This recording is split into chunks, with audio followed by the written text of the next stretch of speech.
Qu'est-ce que la honte? Vous ne valez rien. Vous êtes nul, un zéro. Chapitre 4. La honte et le dégoût. Exposons un peu plus la honte au grand jour. La honte relie 3 expériences humaines. Vous avez l'impression d'être un paria, vous n'êtes nulle part à votre place. Vous vous sentez nu, alors que tout le monde autour de vous est vêtu. Vous avez la sensation d'être à découvert et vulnérable. On vous voit, et ce que les autres constatent à votre sujet n'est pas flatteur. Vous vous sentez impur. Quelque chose ne va pas chez vous. Vous êtes sale. Pire encore, vous êtes contaminé. Il y a une différence certaine entre le fait d'être taché de boue et celui d'être porteur d'un virus mortel. Lorsqu'on lui associe des mots, on trouve la honte partout. Les cultures anciennes de l'Asie ont déterminé que la honte était le problème le plus sérieux de l'humanité. Elles ont élaboré des systèmes pour la gérer. Pour elles, la honte se relève au quotidien. Si l'on ne parvient pas à entrer dans la bonne école, par exemple, on fait honte à toute sa famille. Si l'on ne répond pas à l'une des innombrables attentes de sa famille ou de la société, on perd la face. La responsabilité de chacun consiste à maintenir le statut social de son groupe. Sinon, c'est le déshonneur pour soi et son entourage. Aïe! On n'attire pas la honte que sur soi-même, on l'attire sur les autres également. Or, cela ne devrait surprendre personne, car on sait déjà que la honte peut contaminer ceux qui se situent dans son voisinage. Les pays occidentaux sont moins sophistiqués en matière de honte. La jeunesse relative de notre culture a produit un vocabulaire limité en ce qui la concerne. En outre, selon nos conventions sociales, chacun doit gérer la honte par ses propres moyens. Cela dit, on peut quand même la trouver partout. Voici quelques éléments à considérer. La dépression. Quelle personne abattue ne se voit-elle pas comme un échec majeur et irrécupérable? La colère. Ne t'approche pas ou tu vas me voir tel que je suis, et ce ne sera pas joli, pense le coléreux. Chercher la combinaison paradoxale du dégoût de soi et du jugement arrogant vers les autres, les hommes sont spécialistes en la matière. L'anorexie. D'après la logique profonde de l'anorexique, il est indigne de tout et ne mérite rien, de sorte qu'il ne s'accorde rien. Le cas échéant, il croit qu'il disparaîtra peut-être, ou du moins il deviendra moins visible en adoptant ce comportement. La peur et l'isolement. Selon cette personne, il vaut mieux éviter les autres puisqu'elle n'a aucun sens d'appartenance. Elle ne veut pas être vue. L'exhibitionnisme. Le roi de la fête agit de manière éhontée en espérant se débarrasser de sa honte. Les dépendances. Elles sont à la fois une source de honte et un remède, enfin temporairement. Les incisions. En apparence, c'est le traitement parfait. Il punit la personne pour ce qu'il y a de mauvais en elle. Le sang lui procure l'impression d'être châtié et donc purifié.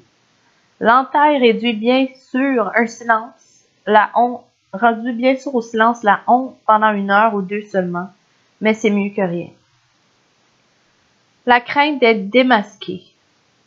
Chez les personnes qui connaissent la réussite sociale ou financière, se cache parfois le sentiment persistant qu'un seul faux pas leur vaudra d'être découvert et humilié. Le suicide. Malheureusement, certaines personnes s'attendent à être démasquées et humiliées, ont la conviction de ne pas avoir d'autre choix que de se suicider.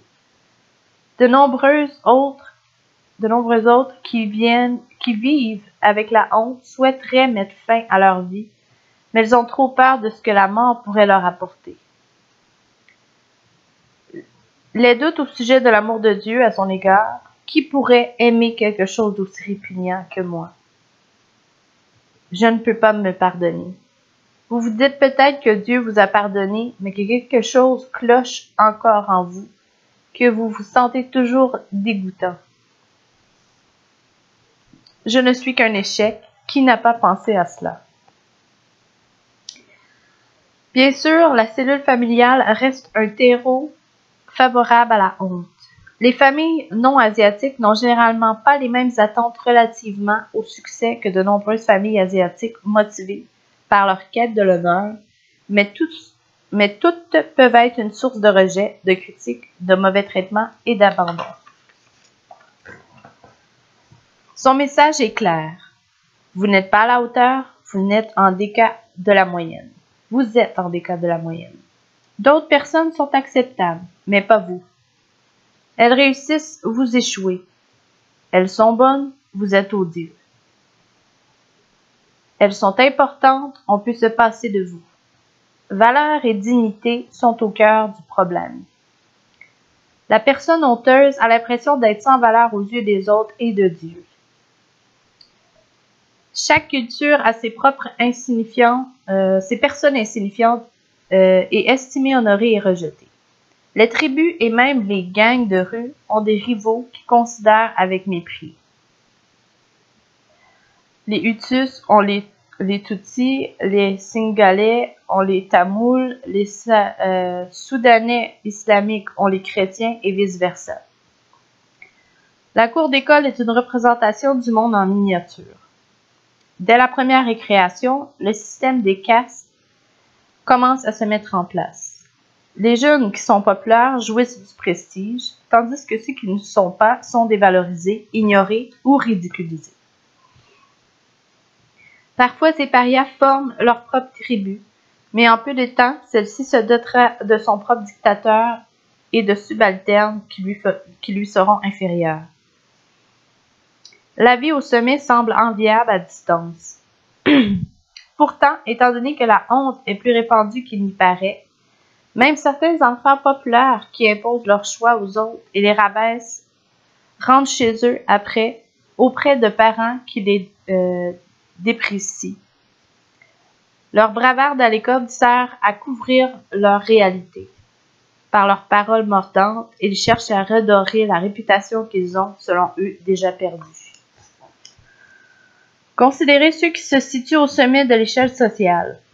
Regardez ceux qui se cachent derrière leur curriculum vitae et vous découvrirez souvent un petit enfant honteux qui essaye toujours de prouver sa valeur. Quand les cadres d'entreprise se faufilent dans les bureaux de thérapeutes, ils racontent des histoires d'insécurité. Ils se sentent tels des imposteurs. Ils veulent des conseils sur la façon de se protéger de la honte.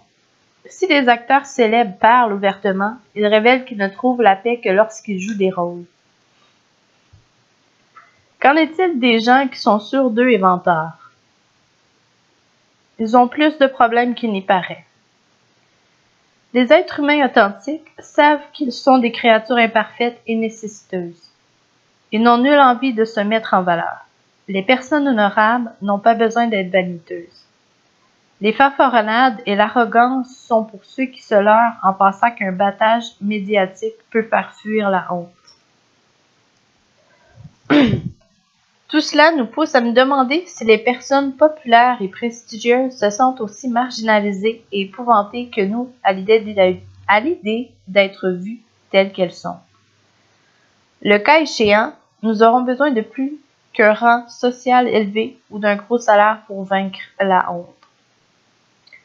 Un bref commentaire sur notre superbe voiture ou notre jolie silhouette ne suffira pas à réhabiliter un moins que rien, si c'est ce que nous pensons être. La honte n'est pas impressionnée par nos biens et nos réalisations. Vous n'êtes pas à votre place. Le monde autour de vous a établi ses normes concernant ce qui est acceptable et vous n'êtes pas à la hauteur. Vous êtes sur la touche et tout le monde est dans le jeu. Vous êtes en dehors du jeu, dans l'ombre, pendant que vos amis sont sur la piste de danse. Voici quelques mots-clés qui vont de pair avec la honte. inférieur, exclu, gêné, minoritaire, ridiculisé, faible, impuissant, défait, différent, insulté, rejeté, insuffisant, humilié, ignoré, nul.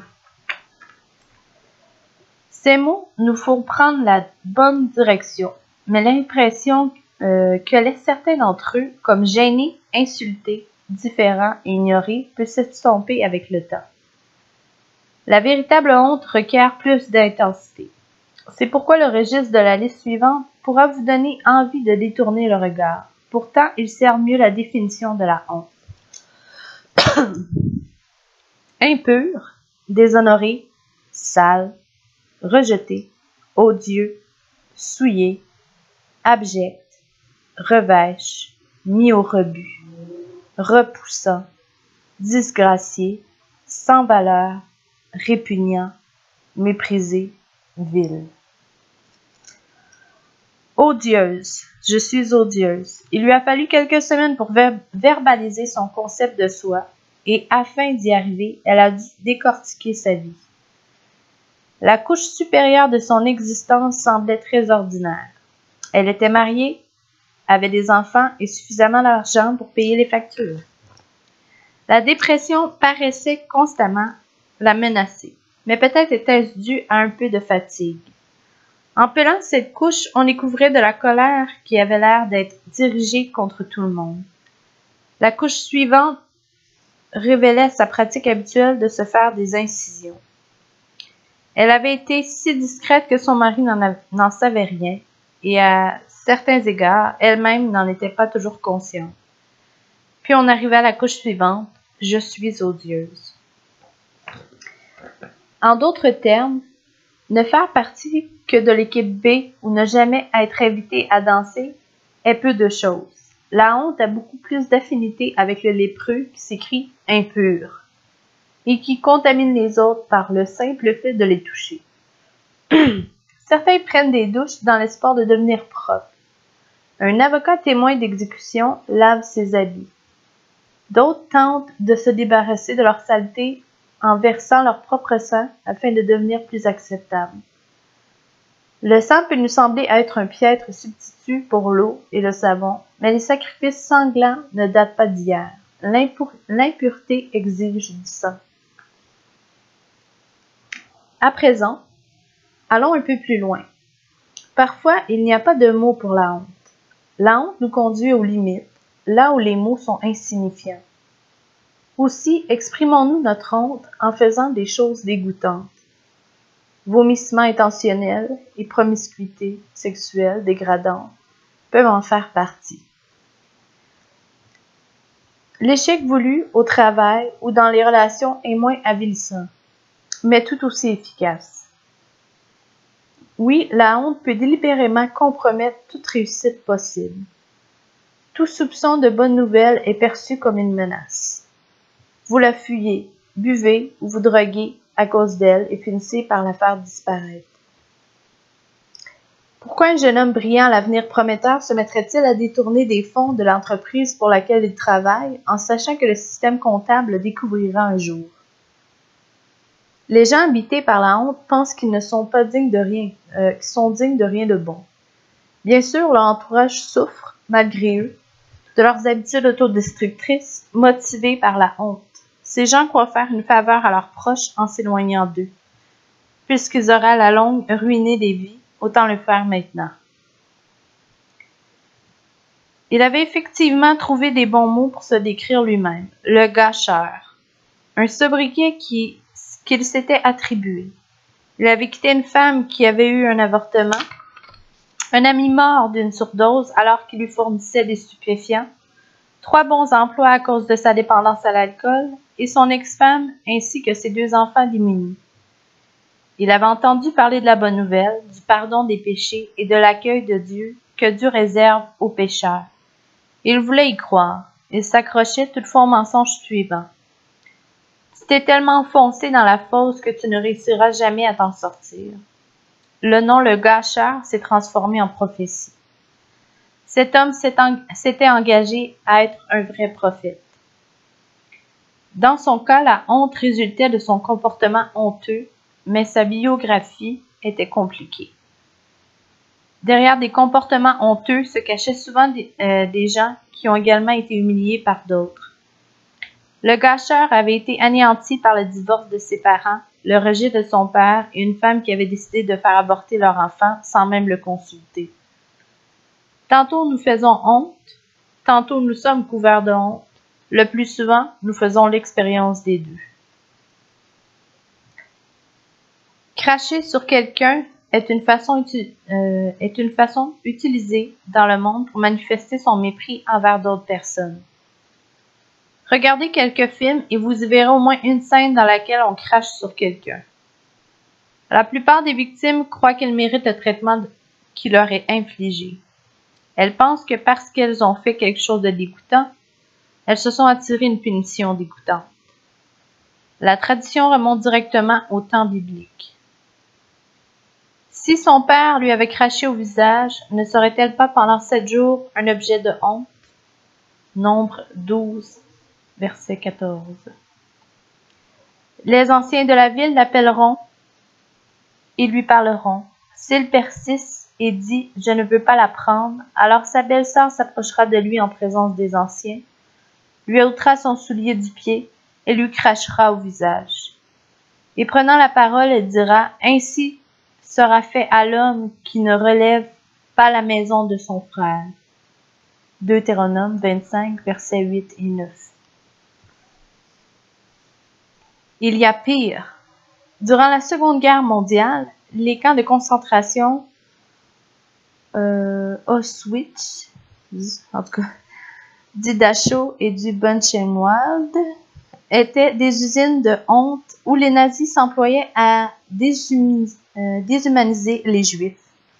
Parmi leurs méthodes, on trouvait une constante. Chaque Juif est appelé excrément ou tas de merde. Le vocabulaire de la honte est extrême. À force de l'entendre, on finit par le croire. On vous dit que vous êtes dégoûtant et impur, et vous finissez par croire que vous l'êtes. Pour beaucoup d'hommes et de femmes qui subissent la honte, le style nazi caractérisé par le recours aux insultes n'a rien de nouveau. Cela fait des années qu'ils s'adressent eux-mêmes des insultes semblables. Nous y voilà. Il est difficile de parler de la honte progressivement et délicatement, car la honte nous attire vers les ténèbres.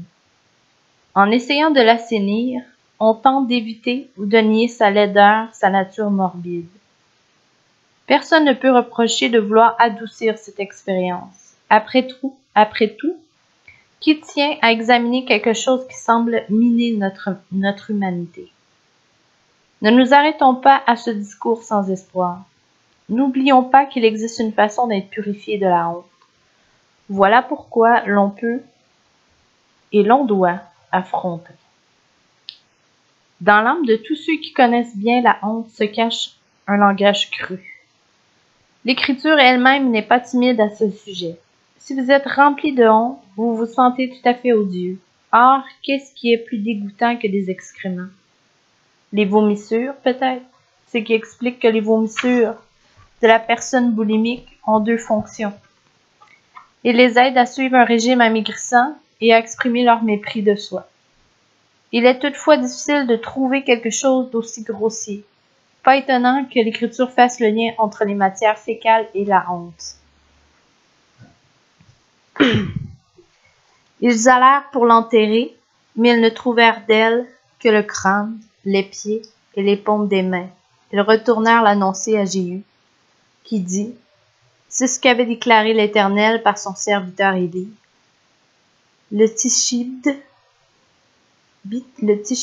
en disant « Les chiens mangeront la chair de Jézabel dans le champ de Jizréel, et le cadavre de Jézabel sera comme du fumier sur la face des champs, dans le champ de Jizréel, de sorte qu'on ne pourra dire « c'est Jézabel ».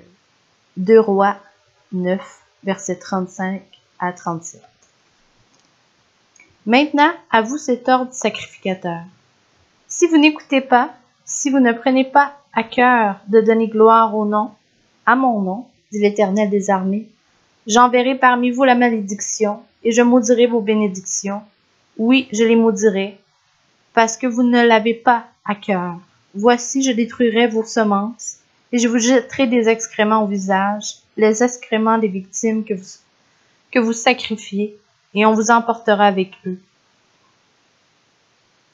Malachie 2, versets 1 à 3. Les excréments sont sales et dégoûtants. Un bon Hébreu devait s'en tenir à distance. Que le corps d'une personne soit étendu sur le sol comme du fumier, ou que son visage soit éclaboussé de matière fécale, une honte extrême en résultait. Si vous faites quelque chose de stupide, on vous entendra peut-être murmurer « Je suis idiot ». D'autres se disent des choses plus dégradantes encore. Pour la plupart, le sentiment est passager. En revanche, les commentaires de ceux qui vivent avec la honte sont littéraux. Ils se décrivent eux-mêmes tels qu'ils croient être en réalité. Ils ont vraiment l'impression d'avoir du fumier en permanence sur le visage. Ils pensent qu'ils le méritent et que tout le monde peut le voir. Comment en arrive-t-on à cette étape? Qu'est-ce qui fait qu'on a des déjections au visage? Parfois, nous les avons mis là, nous-mêmes, par nos propres actes répugnants. Le plus souvent, quelqu'un d'autre nous les a lancés ou nous touchons une personne qui en est couverte. Peut-être avez-vous grandi dans un foyer où l'on vous décochait du fumier. Quand on vous adresse assez souvent des qualificatifs grossiers et déshumanisants, vous pensez qu'ils sont vrais et vos expressions de dégoût de vous-même sont en réalité des citations empruntées à d'autres personnes. Pourtant, malgré les formes tragiques que revêt la honte, les humains conservent des soupçons d'espoir. L'esprit humain est assez résistant pour nous pousser à continuer, même lorsque nous n'avons aucune raison de le faire. L'espoir ne nous signale pas que nous n'avons pas réussi à nous engourdir. Être humain, c'est ressentir de la honte, mais c'est aussi espérer. La personne honteuse ne souhaite pas rester impure à jamais. En outre, elle n'y est pas obligée. Selon Anna, elle n'avait aucun espoir. Pourtant, les mesures insignifiantes qu'elle avait prises n'étaient pas négligeables. Quand elle confia à une amie que parfois elle ne voulait pas vivre un jour de plus, elle en disait plus long qu'elle ne le savait. Elle révélait son désir de vivre. Le simple fait d'en parler à son amie et de sortir des ténèbres de l'isolement était un signe d'espoir. Puis, en verbalisant davantage sa détresse, elle remarqua qu'elle employait le mot « honte ». Quelle est la valeur d'un terme? Sans lui, le problème reste en arrière-plan. Reste à l'arrière-plan émotionnel de notre vie. Mais une fois que nous l'avons découvert, nous pouvons y travailler.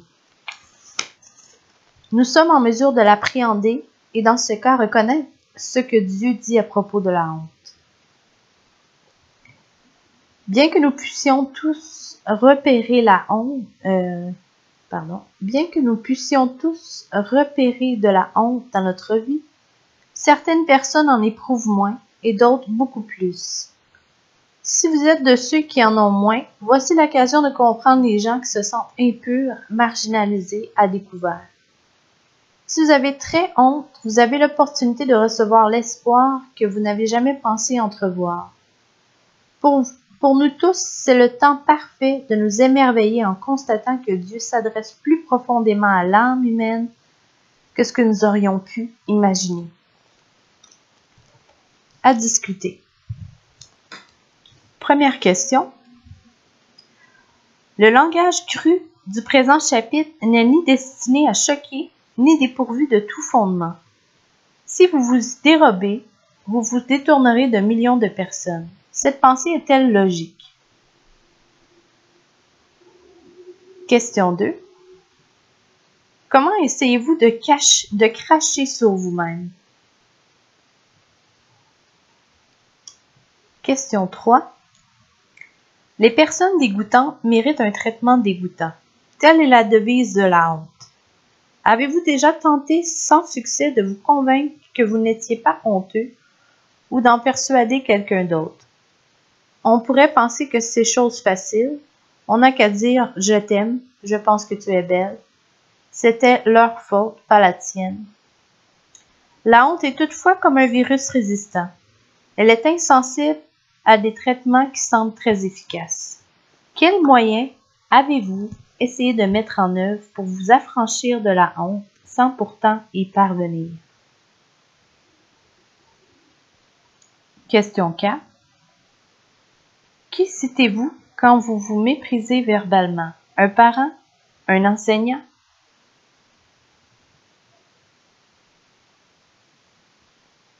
Question 5. Pourquoi, selon vous, certaines femmes qui souffrent de la honte sont-elles attirées par l'horreur nazie et les films dépeignant des conditions déshumanisantes? Est-il possible que ces images, aussi ignobles soient-elles, leur fournissent au moins un vocabulaire pour exprimer ce qu'elles ressentent?